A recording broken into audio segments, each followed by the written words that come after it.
שלב חשוב ביצירת בבא הוא הקמת עמותה.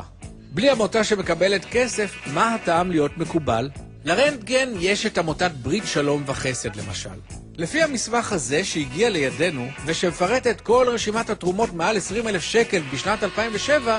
גייס הרנטגן מעל 3.6 מיליון שקל מ10 תרומות בלבד.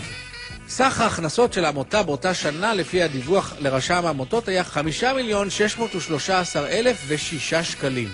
משכורתו המדווחת של הרנטגן לרשם העמותות עומדת על 279,269 שקלים בשנה.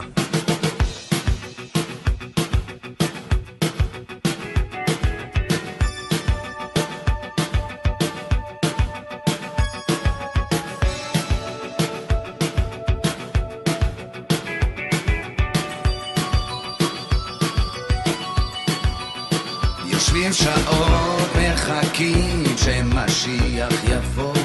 משיח איש מפתח, ידו בכל ויד כל בו, ענן סמיך בירוחם ממצמץ בשפתיו,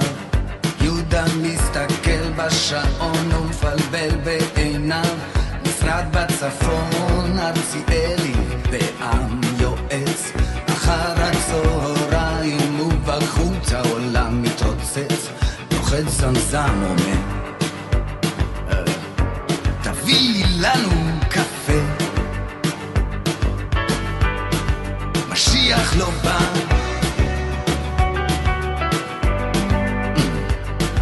משיח גם לא מטלפן, שתיקה כללית, 5 אנשים מתוחים, הדלת נפתחת וירדנה כולה חיוכים, השחור ליהודה, התה לארציאלי הבן, ירדנה יוצאת, עזרא לא מפסיק לעשן,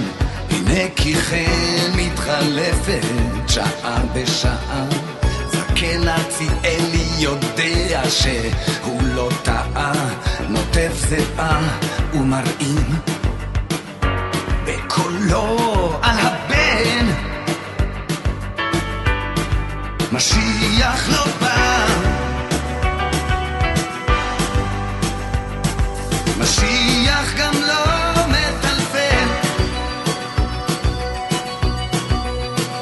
פעמון הכניסה מנסה את דבשת המסגד, מקפיץ את ירוחם לדלת, חותך בעשן, ארציאלי הבן מסתכל על אביו מהצד, ובפתח מתגלה שוטר עם הכובע ביד, ויהודה אומר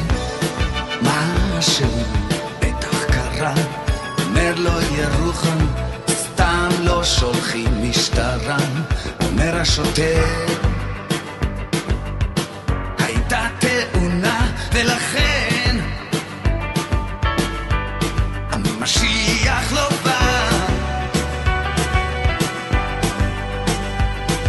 משיח גם לא מטלפן,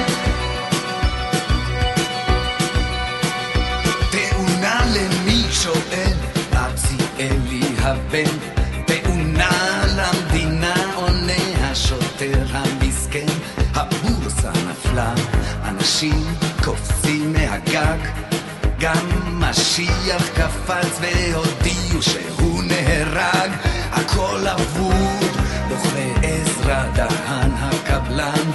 משיח בשמיים ואנחנו בלי הכסף כאן, וירדנה היפה ממלמלת זה לא ייתכן, משיח לא יבוא, משיח גם לא יטלפן,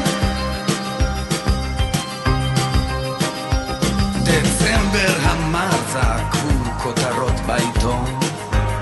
ושר האוצר נתן במבט ראיון, הציבור מטומטם ולכן הציבור משלם, מה שבא בקלות באותה הקלות ייעלם, האזרח הקטן נאלץ לשלם בגדול, ואותי מעניינת ירדנה יותר מוותר מהכל,